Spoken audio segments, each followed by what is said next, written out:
Deputy President Rigathi Gachagua has issued a stern warning against any attempts to revive outlawed criminal gangs in Mount Kenya, saying he is ready to pay the political price to ensure they are fully dealt with. The Deputy President said the government is on high alert and would swiftly move in to stop attempts by the gangs leaders and their sympathizers to recruit young people in the region, adding that heinous act they committed previously was still afresh in the memories of the residents. Speaking when he accompanied President William Ruto at Karoboithi village in Jabini, Nyandarua County for the burial of Senator John Medhu's father Michael Maigo Waweru, the DP said no one will be allowed to misuse the youth from the region. He added that those involved in attempted revival will face the full wrath of the law. Following orders to rein on the gang, the DP said order had been quickly restored when a revival attempt was made. Mr. Gachagua also said the fight against illicit brew and drugs was bearing fruits, revealing that efforts had seen the vices drastically reduced in the last 1 year. He said the drinks had become so rampant after a deliberate move to allow its production and distribution in the previous regime. In 2023, he held meetings with security teams, county and national leaders in various regions in the country in a bid to heighten the fight and wipe out the poisonous drinks. Mr. Gachagua said the war will be intensified this year. At the same time, the Deputy President urged judges and magistrates to exercise judicial restraints as they adjudicate matters touching on programs towards improving the lives of Kenyans. He said it was unfortunate that programs such as the affordable housing and the universal health bills had been suspended via court injunctions. He said the president had been supportive of the judiciary, saying his first executive action when he took office was to approve recruitment of judges earlier denied appointment. He also said the president has agreed to increase the judiciary budgetary allocation by Kenya sharing $3 billion to improve delivery of its services. The Deputy President also called on the security officers to intensify the search for the killers of Meru blogger Daniel Muthiani, also known as Sniper. Be very truthful people and don't be intimidated by these criminal gangs to say there is no problem when there is one. Don't. In the year 2006, 2007, 2008, vijana walijiunga kundi haramu. Kiongozi yao akawatuma for forceful circumcision of our women. Wakanajisi watoto wa kike. Wakaweka kodi kwa hardware. Wakaweka kodi kwa stage. Wakaanza kufanya tax collection in Kenya. Ikaenea, nobody could sleep.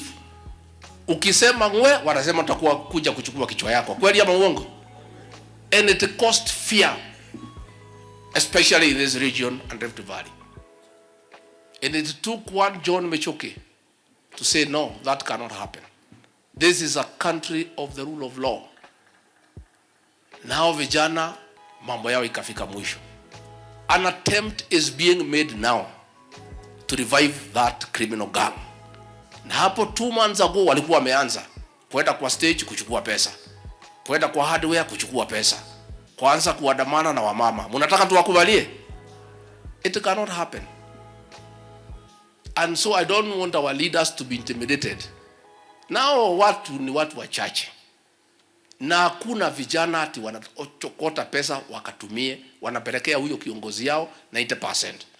Yeye anajenga manyumba everywhere in the country. Anatumia vijana vibaya. Ile sisi tunapinga ni kutumia vijana kutoka hapa to engage them in crime. We have a responsibility to protect our young people from being misused by anybody to engage in criminal activities.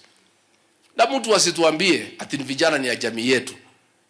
Hao wakina mama walifanyiwa hiyo vitendo baya ni wa jamii gani? Ni wa jamii gani? Hawa watu ya matatu walilazimishwa kutoa kodi ni wa jamii gani? Hawa wasichana walibakwa, wasichana wadogo ni wa jamii gani? Are you telling us that because criminals come from our community waharibu wa mama wetu tukiona? Let nobody tell us, Your Excellency.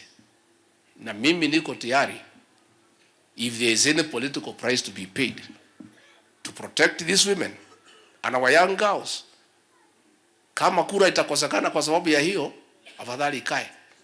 Afadhali ikae. We cannot. Hatuwezi kubali. And I want to ask our young people, tafadhali vijana wetu, msikubali kutumika vibaya. Mwende mkachukue kodi kwa watu ya matatu kupelekea mtu ajenge manyumba.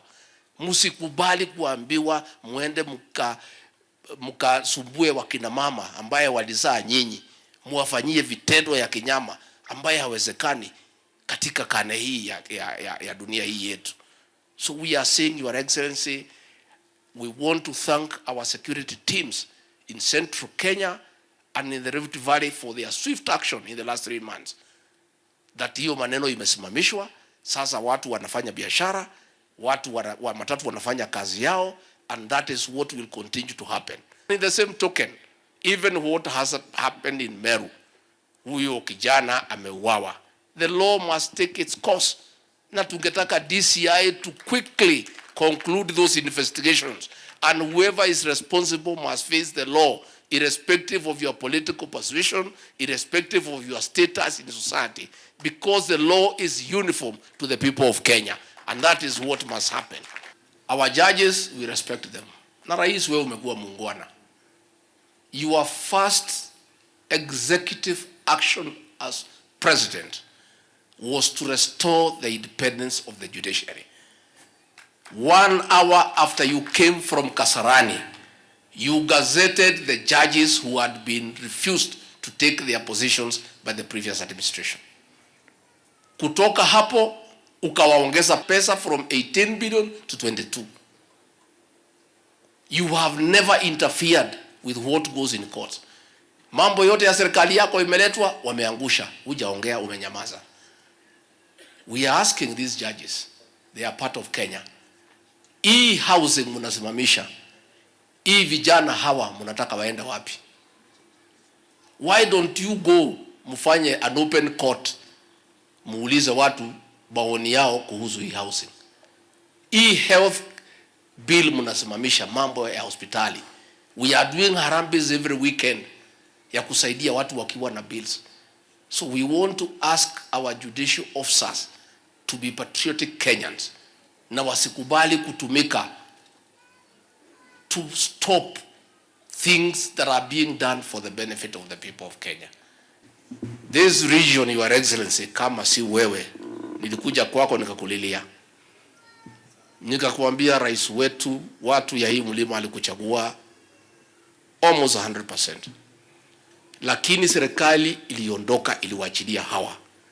Ile pombe yote mbaya ndani ya Kenya ilielekezwa hapo kwa mlima Kenya. Kweli ama uongo? And nobody was bothered, Your Excellency. Sumu ilikuwa nauzwa kila pahali. Vijana ni walevi saa 4, saa 5. Hawa vijana, na ni vijana wameoa, kuliko kulala kwa kitanda, wanalala chini ya kitanda. As a community, we were getting almost extinct. Rais, ukakubaliana na mimi, ukaagiza tuanze hiyo vita. And I want to report to Your Excellency, nimetembea area hii wakati ya Christmas. And 70% we have succeeded. We have young people. Mimi nikiwa hapo 24th nisema akina mama wakuje na wazee tukule sikukuu pamoja. Tukasema wakina mama wale wazee wapige line kwanza wachukue chakula, wakachukua. Tukasema next ni ile akina mama wako na watoto. Line ikapigwa kutoka hapa mpaka huko. Tukaona hata chakula itaisha. Bado tukasema next wale wamama wajawazito expectant. Line ikakuwa mrefu zaidi. I was a very proud leader that our community is back and families are gonna succeed. We must protect our young people because we have a responsibility to do so. And if it has succeeded in other counties, it will succeed here. And now that the law is almost ready, even before that law, other counties have succeeded. We must do what we should do.